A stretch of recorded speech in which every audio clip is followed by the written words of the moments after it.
we had a remarkable opportunity to gather. We spent a lot of time actually talking about what fairness and equity and equality actually means. So I think we might kick off with that. The key egalitarian principles of justice, treating people equally, or the principle of equality, and the principle of need. Treating everyone on the basis that they have equal worth, value, or dignity, irrespective of race or gender or age and so on, in my view, is absolutely critical. For me, fairness and equity is that we elect a government that uses our taxation and uses its organisations that it has at its disposal to direct, to make sure that everybody lives in good housing.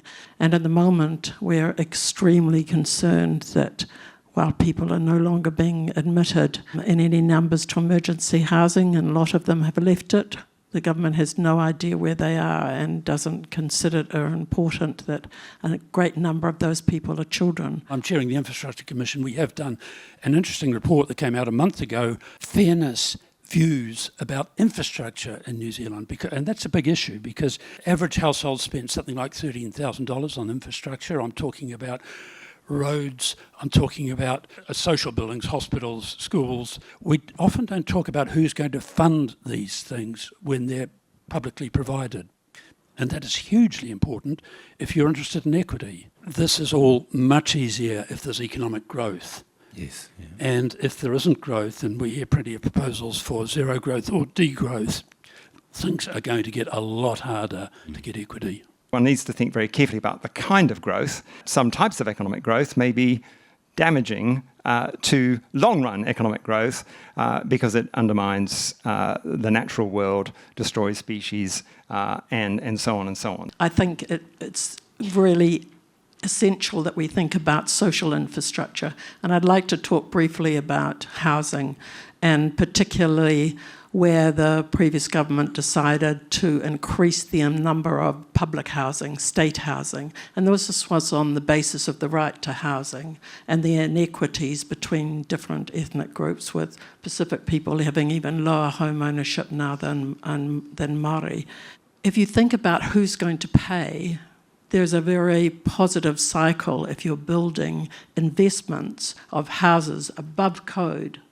For the Royal Commission of Inquiry into Abuse and Care, one of the key recommendations, I think, is a commissioning model, funding model to support communities. The state has always been there in everything.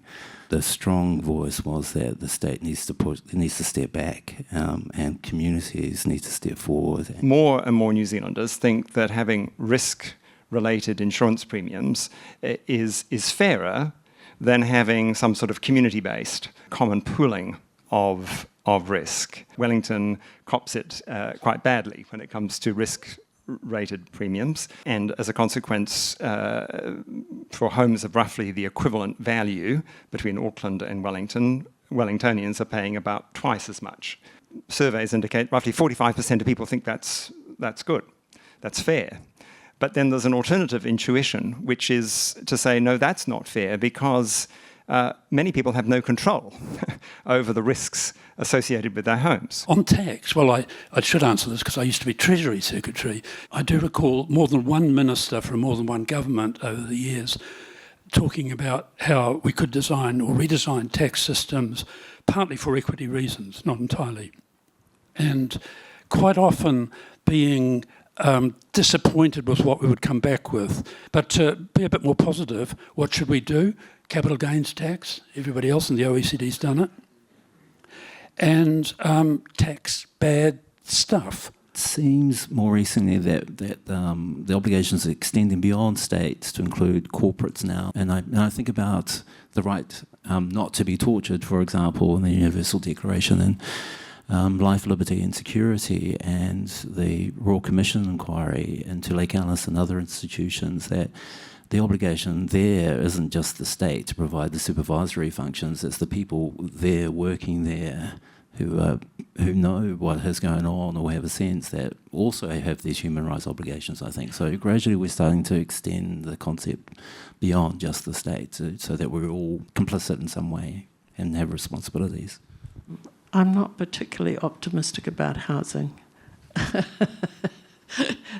But I think, and generally, the fact that we're all living longer, there's been a whole lot of advances in things, and we have a lot of knowledge, and we're very lucky to be living in Aotearoa New Zealand. So if we can't do better here, I'm not sure where they can.